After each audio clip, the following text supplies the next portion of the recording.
This segment is brought to you by South Louisiana Bank. It's better when we bank together.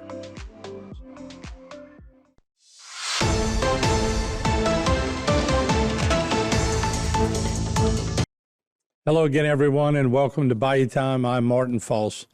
On a very sad note, but also a joyous note, we're going to talk today about Mr. Richard Dickie Fakier.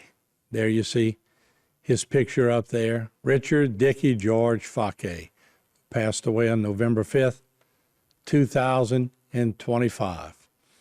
I want to first start off by just putting in a personal note before I read the obituary, and we'll show you shows after this because I had the chance of doing a one-on-one with Mr. Dickie. I interviewed him when Coach Buddy Marcella passed, and we got some more comments from him right in this studio. And also, I had a chance to be around him for a long time when he, Mr. Ronnie Haydell, Dr. Jerry Haydell, were dressing me when I had the privilege of being king for Mardi Gras. And that was a joy to be around those gentlemen. I first remember seeing Mr. Dickie because us St. Francis boys were rivals with the St. Bernadette boys many years ago. So, of course, we'd see Mr. Dickie, and we would see Miss Barbara. We'd see the Molizons, Mr. Richard and Miss Virginia, and we'd see the Mellas. We'd see everybody when we were playing our rival, St. Bernadette, and it was a good rivalry, much like that Edie White-Vanderbilt rivalry. However, when we all joined together at Vanderbilt, what a friendship, all of us. It just started, it originated, but there was Mr. Dickie in all of it. And when you first met Mr. Dickie, now bring yourself back to 8th grade, and you run into Mr. Dickie Fakier, you went, uh-oh, that's a tough guy. And he was. He came across as tough. If he went to a football game and you told him after you had a rough game, he wouldn't sugarcoat it and say, yeah, you had a rough game. He was who he was. He told you exactly what was on his mind. But as the years went by, we saw the soft side of Mr. Dickie Fakier. And that's the side we all love so much. So what do you think? You think he looks good? Oh, I think he looks great. Hell, if he was a female, I'd marry him. He looks so pretty. Hey, I wouldn't marry his. He had to be tough. I mean, if you look at all the children they had, he said he was the disciplinarian. You'll hear that in the one-on-one show. But he gave a lot of credit to Miss Barbara because he said they struck a deal early. She would stay home with the children and help raise the children while he had 3 jobs to help pay for them to have a good life. And a good life they had. So we're going to talk more about that. But let me go to the obituary, if I can. We'll bring up Mr. Dickie's picture right there. And Richard Dickie Fakier, a lifelong resident of Houma, age 90, died peacefully at home on Wednesday, November 5th. He was an outstanding athlete in high school, receiving All-State quarterback honors in 1953 as a junior, and was named to the Mississippi Gulf Coast All-Star team in 1954 as a senior. He was named as a quarterback on the St. Francis 50th year anniversary football team. He also played on several championship teams at St. Francis in football and baseball, including the 1953 and 1954 state baseball championship teams. Mr. Dickie graduated from St. Francis High School in 1954 and married his high school sweetheart, Barbara Gadry, in 1955. In his early years, he was a bookkeeper and salesman for Indian Ridge Shrimp Company, assistant athletic director for Terrebonne Parish, and owner of Houma Cigarette Service. He later became the dedicated general manager at the Indian Ridge Shrimp Company at Boudreaux Canal, and then continued to be the bookkeeper of the A. St. Martin Company until the age of 80. Despite his busy work schedule, he was a devoted father and volunteer in the community. He spent many years helping in leadership positions at St. Bernadette School and Vanderbilt Catholic High School. He was also president of the Lions Club and a member of the Houma Mardi Gras Club for over 40 years, joyfully riding next to his best friend, Ronnie Haydell. He worked hard, was a faithful Catholic father, generous of his time and talents, would help a stranger in need, was always loyal to his family and friends, lover of anything Fats Domino, and jitterbug dancer extraordinaire. He will be missed by many for the memories he helped create. He is survived by his faithful and loving wife of 70 years, Barbara Gaidry Fakier, 3 daughters, Kathy LaBeouf and Buff, Beth Deichman and Marty, Michelle Pavlik and Rob, and 2 sons, David and Laura, and Kenneth Fakier and Libby. 10 grandchildren, Christopher and Jeffrey LaBeouf, Stephen and Carrie, Allison Deichman, Capelli and Alex, Edward and Mark married to Mary Conley, Emma Claire and Brighton Fakier, William and Matthew Pavlik, 4 great-grandchildren, Lee, Max, and Joe, and Scarlett. He is preceded in death by his parents, William, Bill, and May Chauvin Fakier, brothers Billy, Bobby, and Barry Fakier, and 3 grandchildren, Cameron and Elliot Fakier, and Rebecca Claire Fakier. The family would like to thank all of the healthcare providers who cared for Dickie over the years, with special thanks to Dr. Bill St. Martin, Dr. Rick Aben, Dr. John Steigner, Dr. Rob Alexander, Dr. D.P. Schwab, and the entire staff at Haydell Memorial Hospice. Relatives and friends are invited to attend a visitation on November 12th at the Cathedral of St. Francis de Sales from 10 a.m. to 1 p.m., followed by Mass of Christian burial at 1 p.m. to follow at St. Francis de Sales Cemetery number 2. And in lieu of flowers, the family asked for donations to be made to the Haiti Mission, and you can send that to P.O. Box 694, Thibodaux, 70302, or a charity of your choice. Well, Mr. Dickie Fakier, what a character he was, and certainly, like I said before, what he told you was what was on his heart. He didn't sugarcoat anything. He was just straightforward, let you know what was taking place, but he also had a soft side. Now, like I said, it took us young Vanderbilt guys a little while to find that soft side because he could be a tough father, and we knew that, but we joked later on because he did soften up quite a bit. And his friends, Mr. Ronnie Haydell and all that gang they hung around with, they were very fun to be around.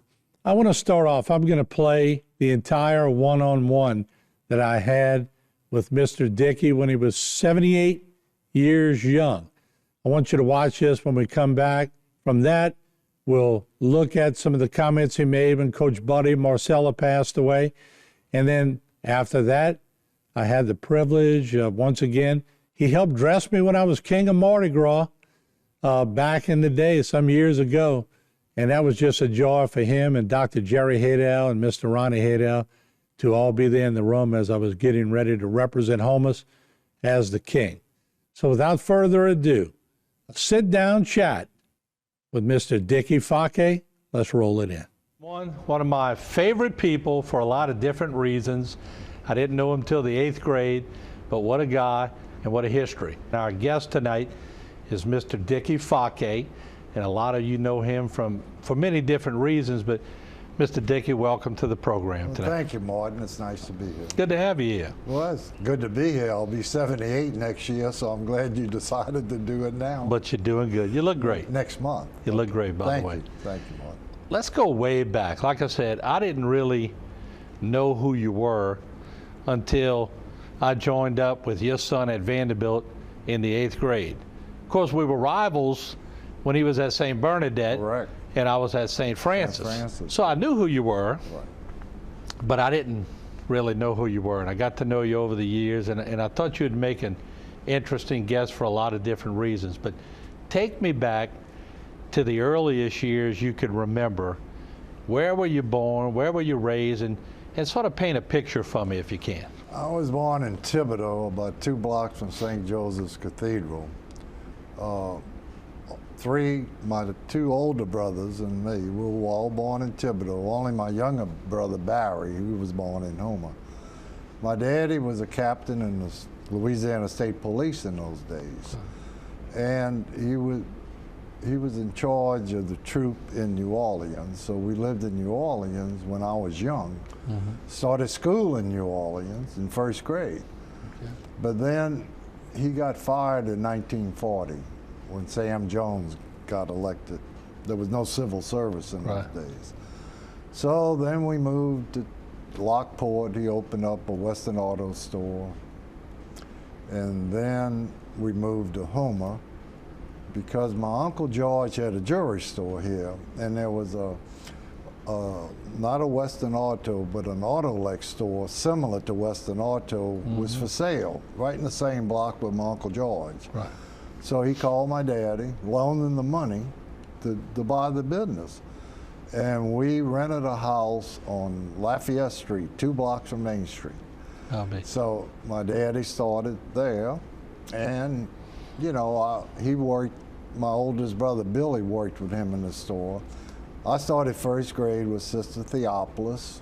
We had moved around so much, they kept putting me back in 1st grade. Don't ask me why. I was in 1st grade for almost 3 years. That's why I was so old when I graduated from high school. But anyway, it was a good upbringing because Mr. Bugrasso's daddy had a pool hall in the block. My Uncle George had a jewelry store. George Sadie was across the street. And I was raised on Main Street, 6, 7 years old, 8 years old. I'd go visit everybody, and everybody took care of me. And it was a good upbringing. And the KC home was right next to our house on Lafayette Street, the old KC home.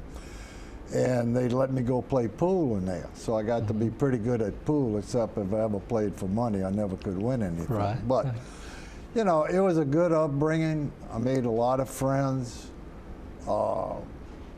It was a quieter town in Houma. Everybody knew each other. If you did anything, your parents knew before you got home that you did anything. Halloween, we used to go soap all the windows on Main Street, lipstick and soap. Well, the next day, they knew who did it, and we had to go clean all the storefronts, you know. So it was a good life, you know. It was a very good life. And then I started in 8th grade in athletics. Buddy Marcella came to us in 8th grade. When I was in 8th grade, we were with the nuns then. The sisters taught us till 10th grade. And then And the just for brothers the audience, came. we're talking about St. Francis. St. Francis, right. We were parishioners of St. Bernadette, as you said. David played basketball and baseball against St. Francis. Y'all were our big rivals. We wanted to beat St. Francis, okay? And St. Bernadette did, not in basketball, because I helped coach basketball, and I didn't know anything about basketball. But baseball, I knew something about. So I think we beat y'all in baseball a few times. Anyway, that's when you and David got started. Well, I got started in athletics in 8th grade, just like you and David got started. We had no Hawk program in those days. We had a sandlot program on Maple Street. Buddy Marcella would run it.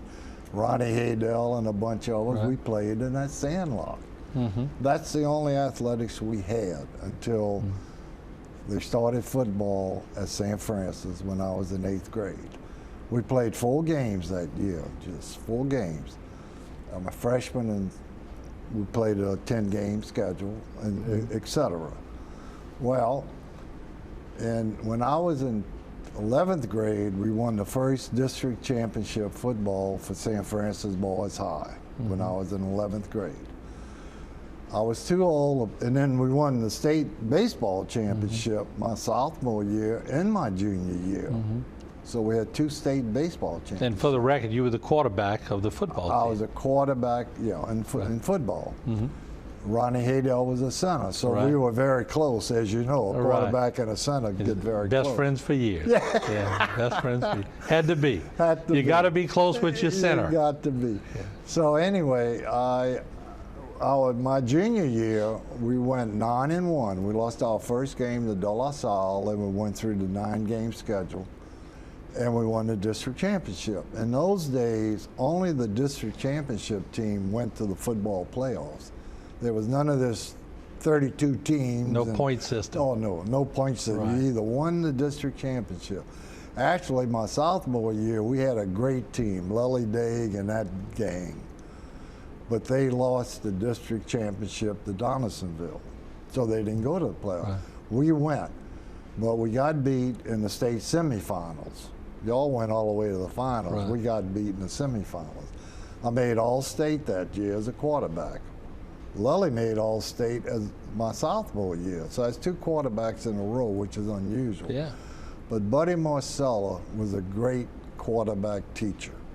He played at Southwestern, Right. ULL now. Right. And he was a left-handed quarterback, but he could show you how to play football. Buddy made more football players out of kids that didn't know anything about football. Yeah, just look at his track record. He has the most pro football players Right. of any coach out of this Right. area. He was a teacher, and he was sort of out in left field a lot of times. He always wore his sunglasses even at night, so Yeah. he was a little off center sometimes, but he was the greatest coach you could ever have. Yeah. And he made football players out of people that weren't football players. My senior year, I was too old to play in Louisiana. I was 19 years old on July 31st. You had to be 19 September the 1st. So I went to Southwest Junior College in Summit, Mississippi. A.J. Babin and I took the bus. They wanted to see us, try us out.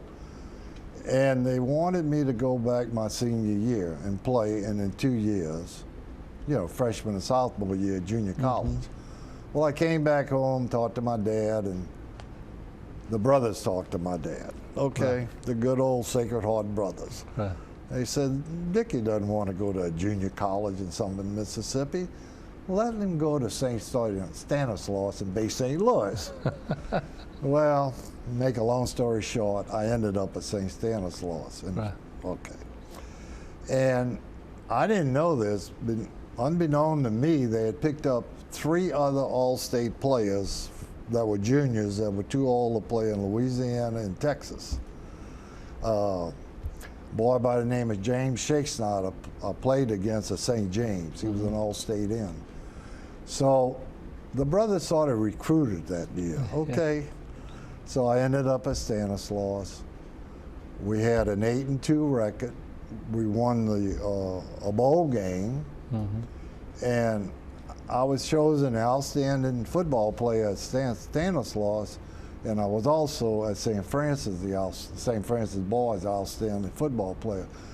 And I made the All-Coast Star team, and I was chosen to play in the Mississippi All-Star football game.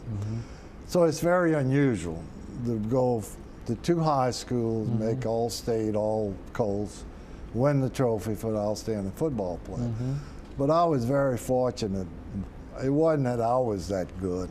I had guys around me, both at St. Francis Boys and St. Stanislaus. When you're growing up with your dad, who is big in law enforcement, Right. and I want to ask you about the Huey Long Yep. story, because I've heard through the years, and I want to say I saw some old video one time that maybe Mr. Tommy Cobb or somebody had Right. that showed your dad being around when the assassination took place. Is that true? Well, according to my dad, and I think it's true, my dad was one of Huey P. Long's bodyguards in the Capitol. He was a captain in the state troopers. It was Troop C over here in Houma at that time, I think. Well, I may be mistaken. It might have been in New Orleans. But he was in the corridor when Huey Long was shot. And according to him, they filled Dr. Wise's body with over 100 bullets. They just, and unfortunately, I don't think it can ever be proven, but I think one of the bullets might have ricocheted and hit Huey Long. Now, he went with Huey Long everywhere.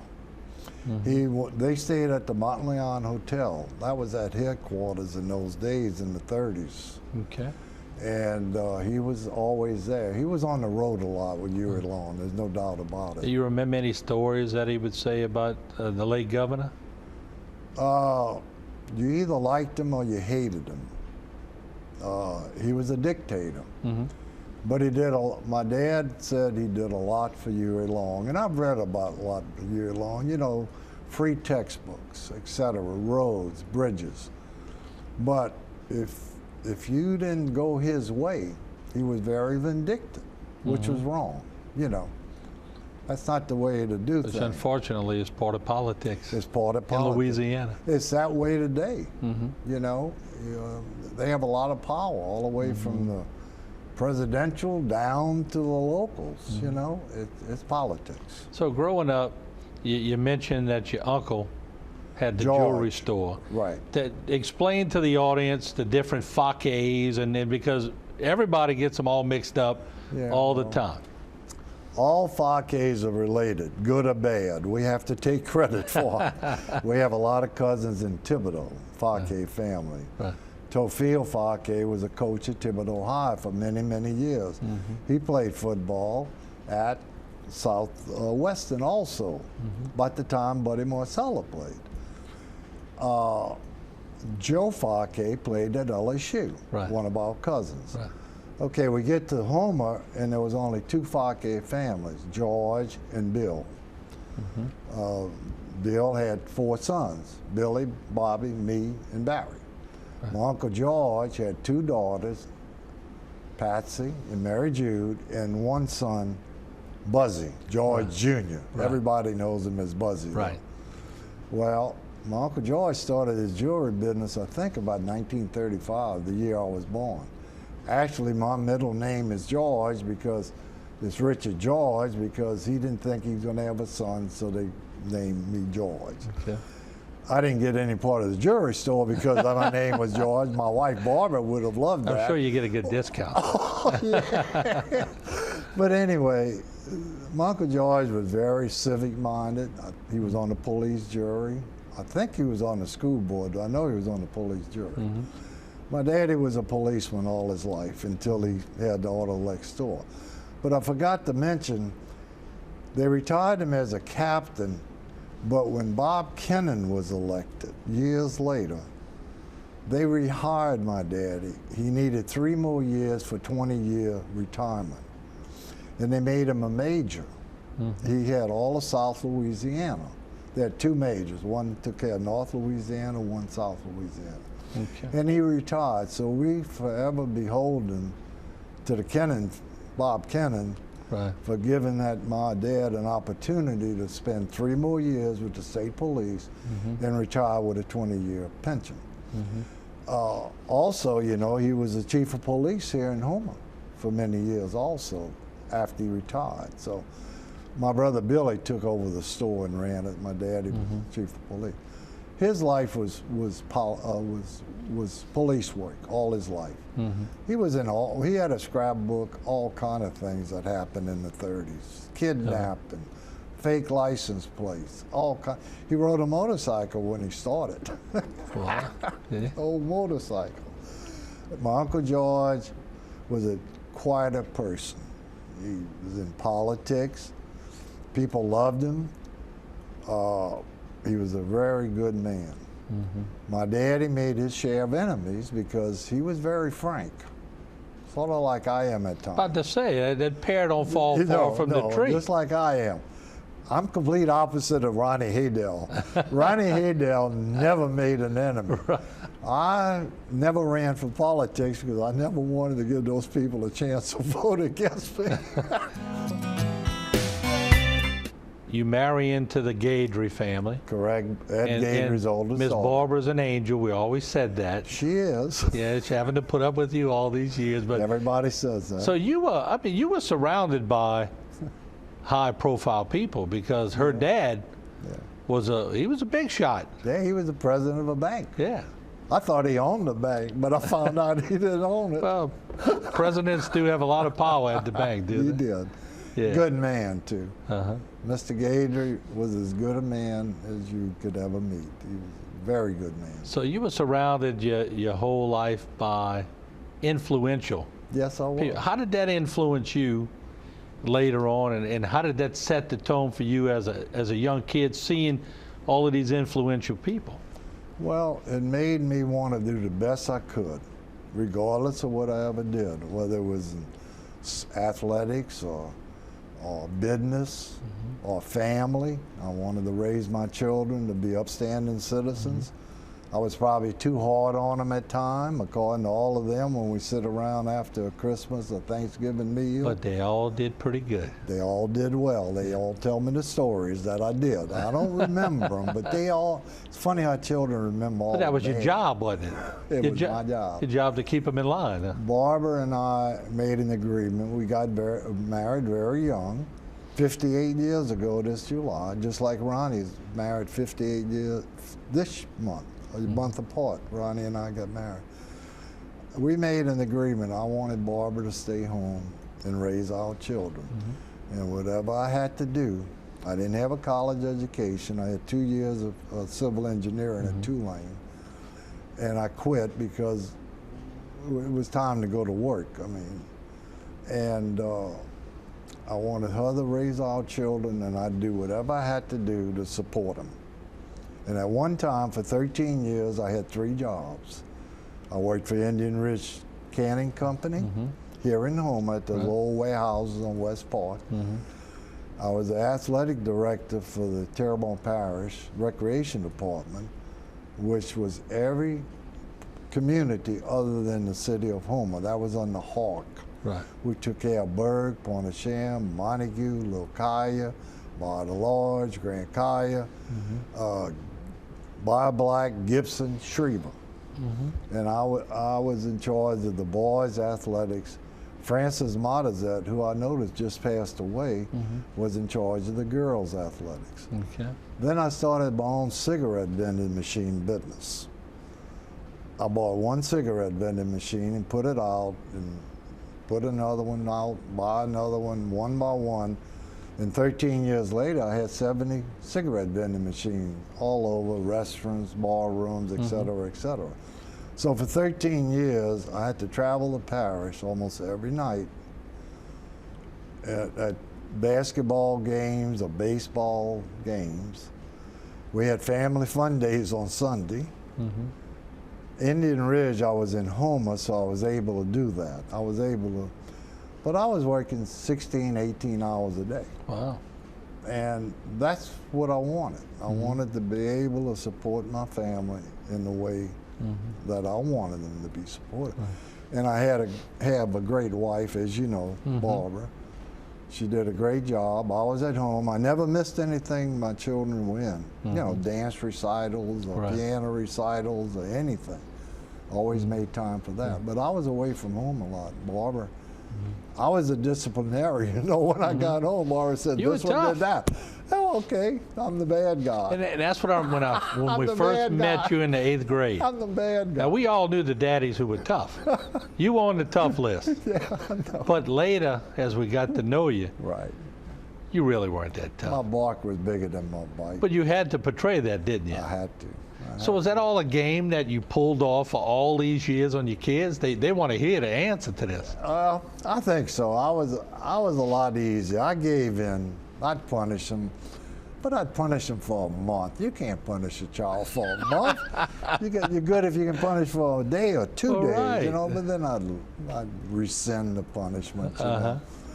I had a soft spot. They knew that, but there were certain things I was emphatic about. I mean, I wasn't going to bend on those things, you know. When you look back at later on, your son becomes quarterback of our team. Yep.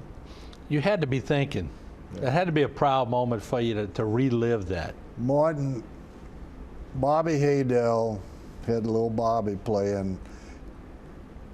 Ed McCullough had Harry playing. Mella had Ronnie playing. Right. 8th grade.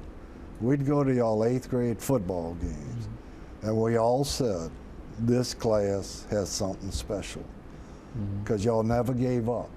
Y'all played a lot bigger teams, stronger teams, they had more players. I think one year y'all had about 17, 18 players in 8th, 9th grade. Y'all didn't have many. I remember in 8th grade we had 12. Yeah, maybe so. It might We have had been 12, one 12 players, substitute. yeah. That was the water boy, probably. He couldn't get in.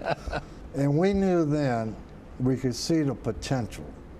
And we said, we can't wait till they're juniors, because we feel like y'all, and y'all were.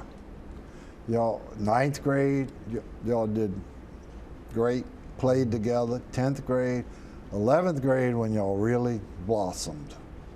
Y'all really blossomed. Y'all got to the playoffs. Unfortunately, y'all had to play a team by the name of Notre Dame of Crowley, Right. who's always in there, and they beat y'all. Right. But y'all senior year, y'all went all the way to the state finals. And we knew that. And y'all had great baseball teams too. But we could see it in 8th grade, that y'all were gonna be something special. Who's the best athlete you ever played against? A boy by the name of Newmont Martin, or Martin, but I think they said Martin for Reserve High School. He finally went to LSU.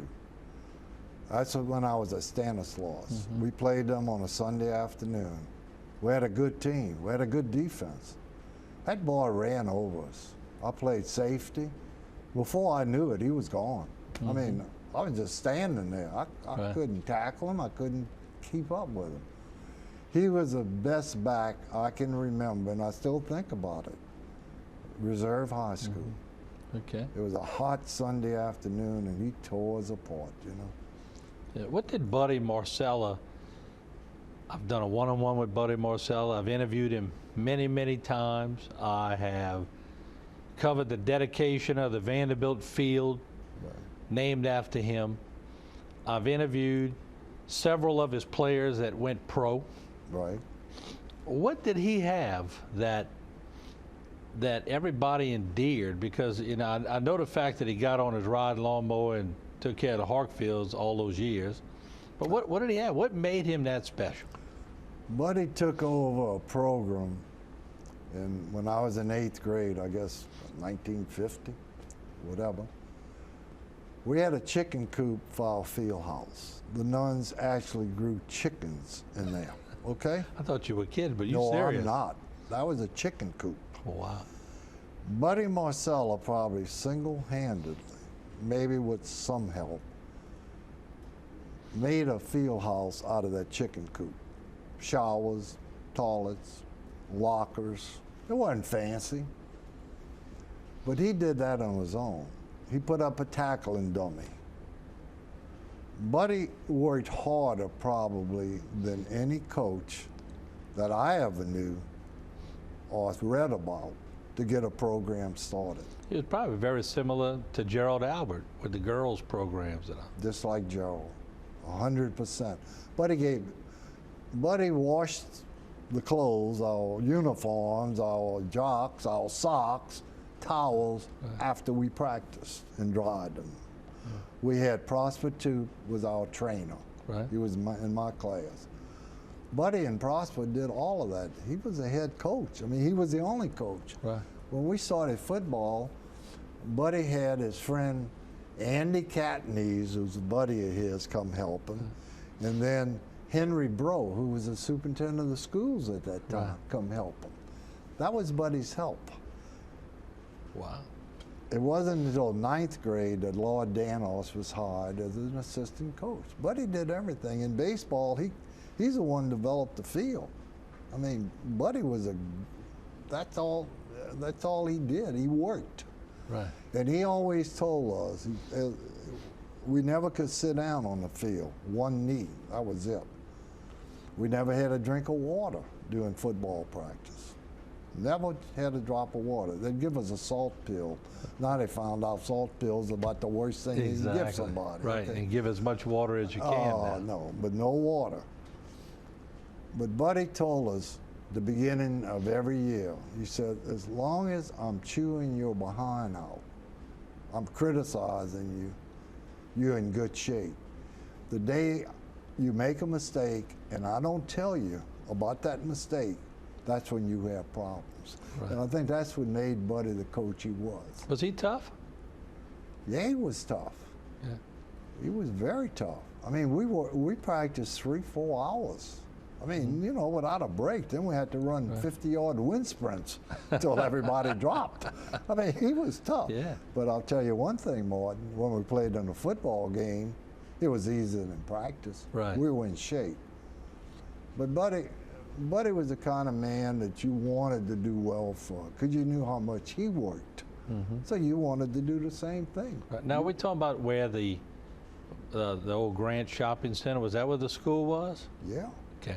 That was a Which is boys' town hall school. now for people Right. watching. It was the boys' schools. It was the sisters ran the school and different places. And then we had the old boys' school by St. Francis Church, where the gym is now. Right. Right. So they had 4 classes at the old boys' school, 1st, 3rd, 5th, and 7th, I think, at the old boys' school. And the other grades were where the main building was, a beautiful building. I wish they had never torn it down. It was a beautiful building. Yeah. And then when the brothers came, they took over that school. And we had classes there. The old boys' school was torn down by then, and they had built the girls' school, you know, the way it is now. Right. And we went to class there for chemistry and typing, then for lunch. The boys would walk from the You old took boys' typing? school. Yeah, I had typing. Well, that's was good a information. That was a crip course, so we all took typing. Well, I'm a journalism major. I had to take time. Well, it was, I can still type. You were with pecking 2 away? fingers. But I typed pretty good with 2 all right. fingers. Okay. All right. But That's anyway, information that your we kids had to want. walk from the old boys' school to the girls' school to eat lunch. And then we had chemistry or typing. Who was the toughest teacher? Or were they all tough? They were all tough. Brother Osborne was tough. He was the first brother we met when I was in 10th grade. And we were used to sitting in desks with our feet in the aisle, you know, slouched back with the nuns. Brother Osborne, he walked down the aisle the first day. I remember Donnie Thibodeau had his feet in the aisle. He kicked his foot. And Donnie looked at him like, what's wrong? He kicked it again. And he kept looking at brother, what am I doing wrong? After the 3rd time he kicked him, Donnie finally realized my leg, get it out of the aisle and put it under the desk. And from that day on, the brothers never had any problems with us, okay? They took control fast. They took control right away. Right. And they had a brother about 6'3". They always had one big brother Right. around. Brother Anthon was ours. Oh, God, he was about 6'3", he weighed about 230. He was a moose, and he was the disciplinarian. And you didn't want to get hit by him. Right.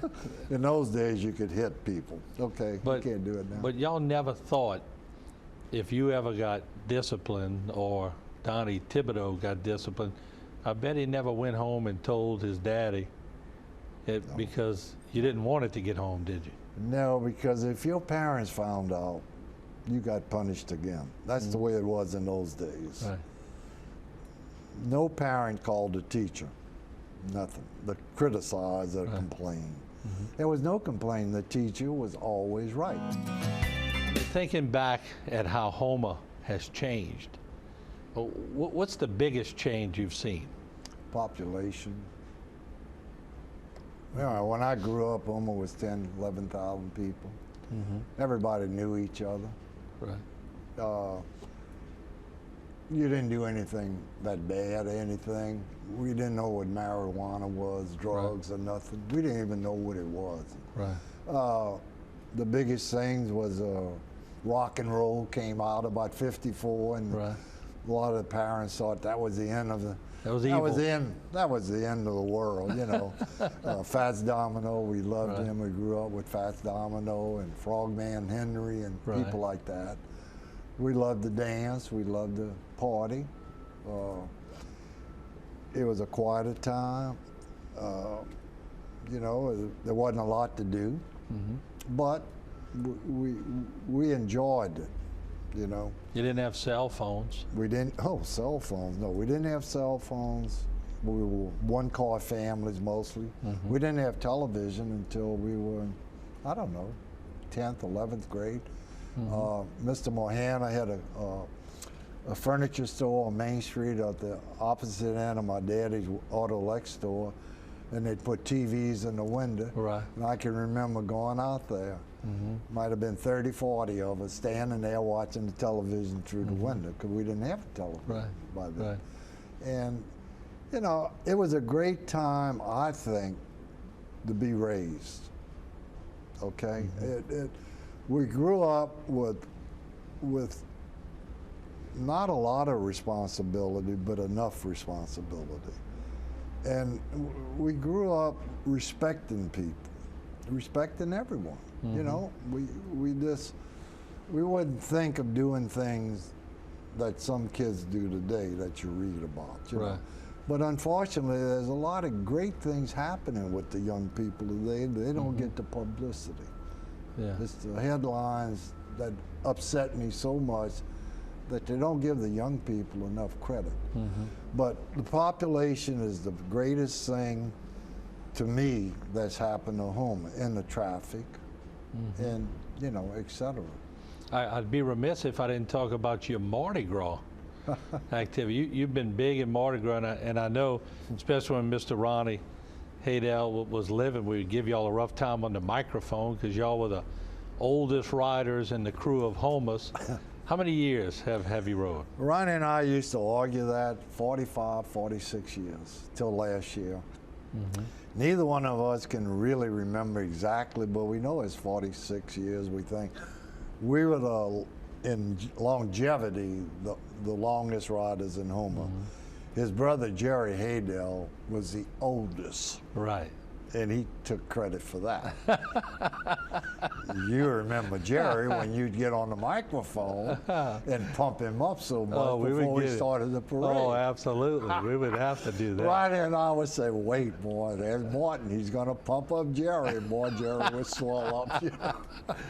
But one of the honors that I had when I was king was you, Mr. Ronnie, and Dr. Jerry all in the dressing room getting me ready, and that was a big honor to have you. Talking about old days, yeah. That was fun. Yeah, and I remember when Ronnie was king and all of us was dukes in the year 2000. Yeah. I still sit in the chair the maids gave us, Duke Dickie, 2000 every morning. Right. I have it in a room in the back of the house. Yeah, mine's sort of worn out. Coffee. No, mine is not worn. You kept yours inside. I kept mine outside. Yeah, and I read the newspaper. That's good. And think about it. Ronnie had David and my two son-in-laws, dukes. Had his two son-in-laws, dukes. You. Yeah. It was a good time. Yeah, we had that fun. was 13 years ago. You know. The time flies. Goes by. Time flies. Yep. When you look back at growing up and then being surrounded by all these influential people who probably weren't easy on you, because you worked 3 jobs and you made a good living, became a great dad and a good father, what would you do different? Probably not work as much as I did, 16, 18 hours a day.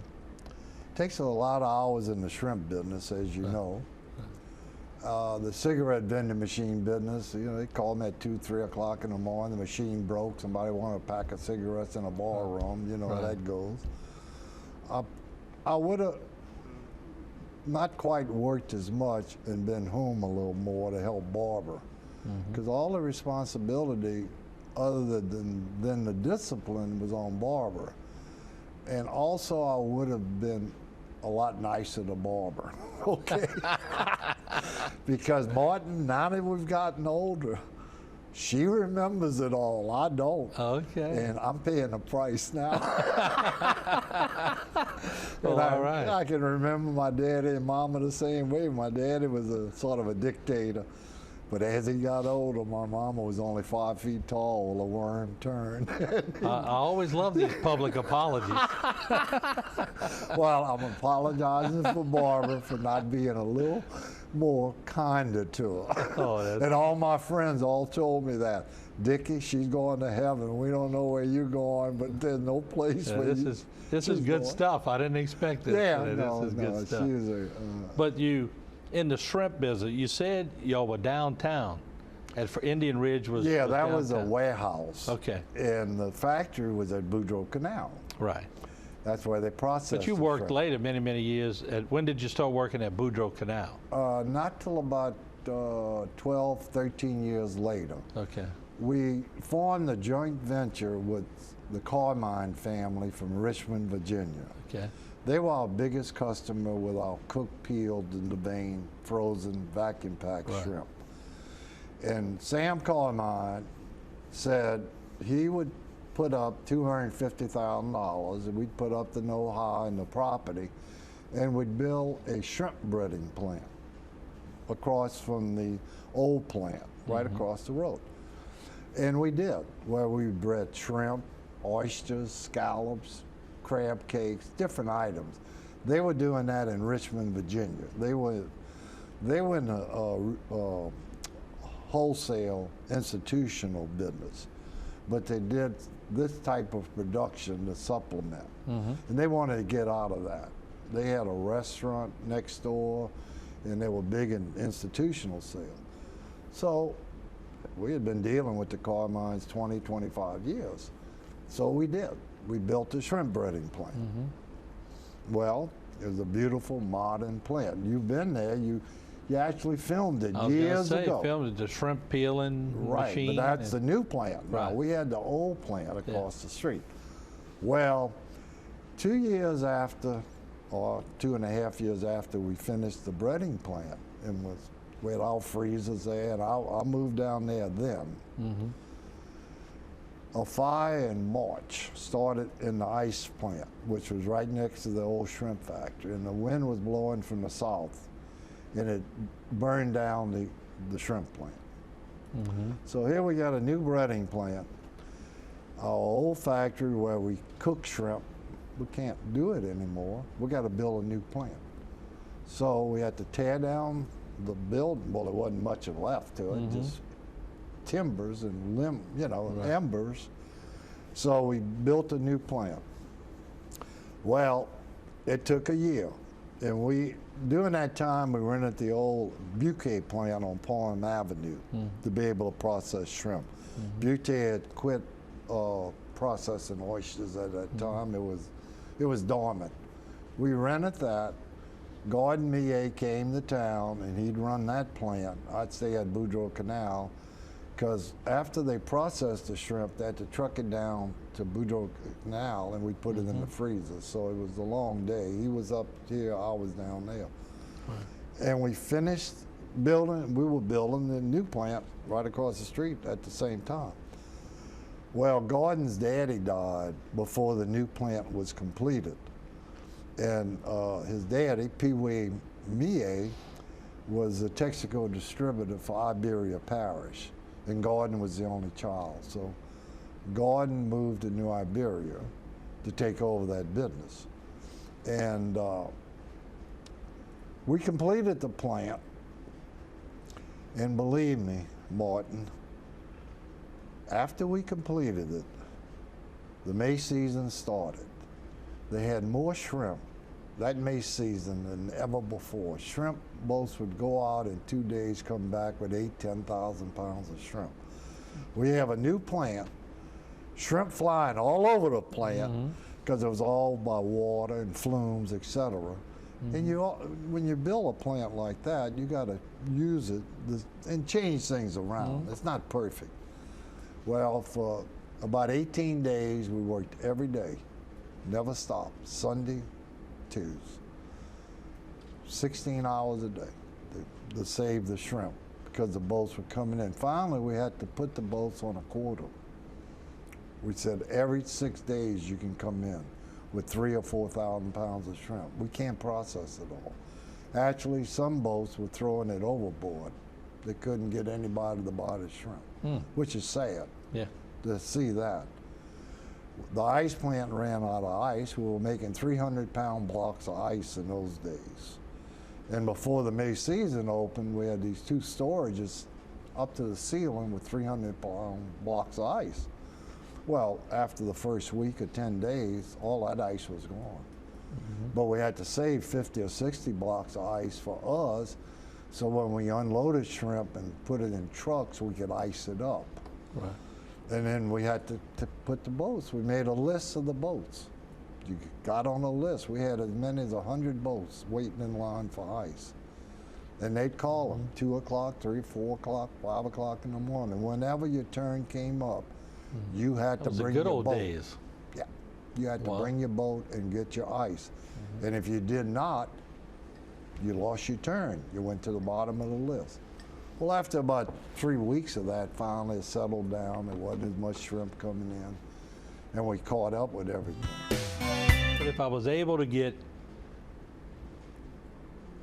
Buddy Marcella in a room, then we fast forward to some of David's coaches and our coaches, Cam Morvaunt or Ronnie Parrish or those type. And I was able to get Ronnie Haydell back down, and of course we're going to throw your wife in there too, and your kids, and Judge Gadry, and all these people that have been around you all these years and that you've worked for. Right. And I got them in a room and I said, all right, I'm leaving the room, but I'm coming back in 5 minutes, and you got to have one word for me that would describe Dickie Fakier. What's the one word you would hope they would come up with? Dependability. Being a very dependable person. And that's what we tried to instill in our children. Be dependable.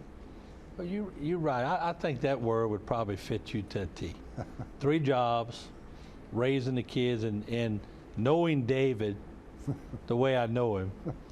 You know, when he gets something in his head, he's going to see it through. Yes. That's a big part of dependability and making sure you get it done. But that's a good word for you. I think so. Dependable. Dependable. Anything I ever started, I finished. You know, I offered my services. I was president of the St. Bernadette School Board 2 years, the parish council, fairs with like Virginia Molison with Six Flags over Broadmoor. Yeah. She and Barbara killed themselves working. Yeah, she brought that up on her one-on-one. Yeah, because she and Barbara, they You in the killed Terrier Club too, huh? Terrier Club. Yeah. We started the F Club, a Letterman's Club, when Ronnie and I got back to Houma, you know, out of college and all. Right. We think it was the first high school Letterman Club in the state. Wow.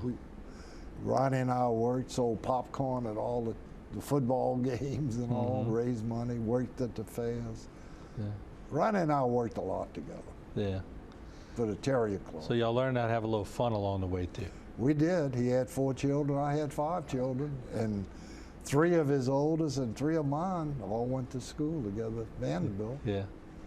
So that was good. Well, I want to thank you for the things that you did that people didn't see all these years. Like I said, I remember really getting to know who you were in the 8th grade, but for all those events at y'all Terrier Club and all these events that y'all were behind the scenes making sure we had a good school to go to, I want to thank you for doing that. It means a lot to us. Well, good. We were happy to do it. And I'm glad you came on the show. Thank you, Roy. Thank Yep, some memories, and certainly a lot of legacy on that one interview. I enjoyed that interview quite a bit. Well, now let's go when Mr. Dickie was right here in the studio, sitting about 10 feet off of the desk here, when he was remembering, of course, Coach Buddy Marcello, who was his coach, his mentor. And we started off laughing because Mr. Dickie was sitting right next to S.P. LaRussa. And, of course, the mafia connotation came up. We always tease SP about that. And as I led in with Mr. Dickie, of course, he lightened up the room by his first comment. What did he teach you about the quarterback position? Obviously a lot, because you were all state. Sorry, I have to talk after Al Capone gave his rendition of whatever. I wouldn't have sat next to him if I knew he was arrested. My gosh, I didn't think San Francisco boys ever did the kind of thing. Anyway, I don't know. We used to play sandlot football at the Seawall lot, and I had the football in the helmets, so I was a quarterback. Naturally, I made myself a quarterback. I always played quarterback, even sandlot football, for whatever reason. I don't know why, but Buddy taught me how to be a quarterback. And he never raised his voice like everybody said. Buddy can make you feel bad just by looking at you, talking to you. But he had a knack, and he was a left-hander. And it was hard for him to teach a right-hander, but he did it. He was a left-hander. He threw a football with his left hand. But we had repetition, Martin. We ran plays over and over and over and over again until you perfected it. And everybody's saying, you know, about Buddy, how great he was. Well, he was even better than great. He was one of the finest men I've ever met in my life. And I respect Buddy Marcella, as well as Ray Marcella was my scoutmaster back in the day too. I think SP or somebody mentioned Ray was a scoutmaster. Just a great family. And Buddy was a great teacher. I think his history of winning everything that he's won in football, baseball, at St. Francis, and at South Terrebonne is a tribute to that. But he was a lousy basketball coach. That's all I can say. I went out for basketball. He said, Dickie, stick with football and baseball. He said, you can't double dribble all the time. I said, Coach, I can't dribble a ball and run at the same time. He said, no, dummy. He said, that's not your sport. So I quit that night. It was against Thibodeau College. So I never played basketball like some of these guys did. But Dickie's the only one I think played basketball. You know, he said in the interview that he liked coaching baseball better than football. Baseball was his deal. Then it came time for me to be king of Houmas. It was a great joy, and it was a fun-filled year. And certainly as I was preparing, you're always a little nervous when you're king because you got to walk out and you want to make sure you're good for your queen. And my queen was Therese Duplantis. And of course, the tradition, the ones who go in the room and help the king get ready. And there was Mr. Ronnie Haydell. Of course, he'd been there for years. There was Mr. Dickie Fakier and Dr. Jerry Haydell.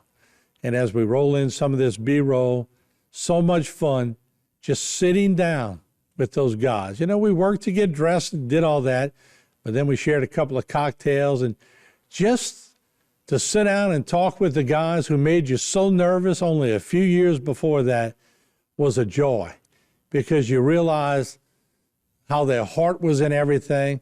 You realize the soft side of all of them. And what a memory that was as I was getting ready to walk out for the tableau, to have Mr. Dickie as part of that team. Certainly it's a memory that will last forever, and one I never will forget. These two guys went to school together, they're best friends, but they've been doing this for years, dressing the king and the captains and everybody else. As I close this presentation, and in just hopes that the whole family, and of course, I went to school with David and graduated with David. Beth graduated with my brother Mike, and all of the other family. But it's the grandchildren and the great-grandchildren that I hope that will take this film and look at it.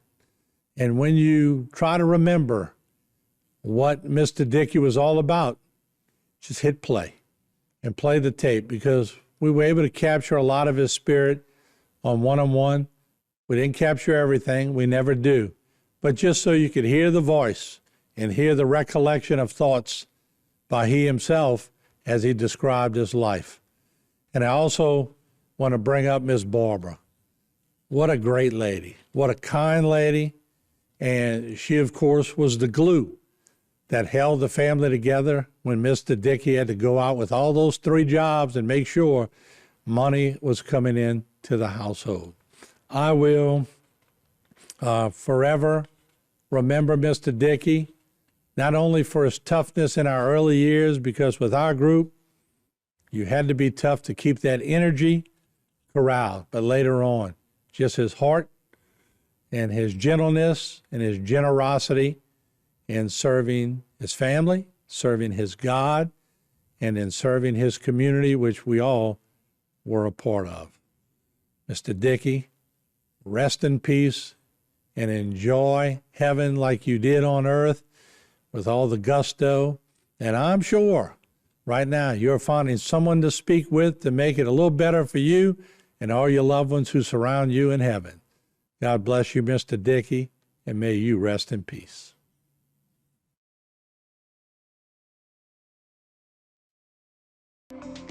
This segment was brought to you by South Louisiana Bank. It's better when we bank together.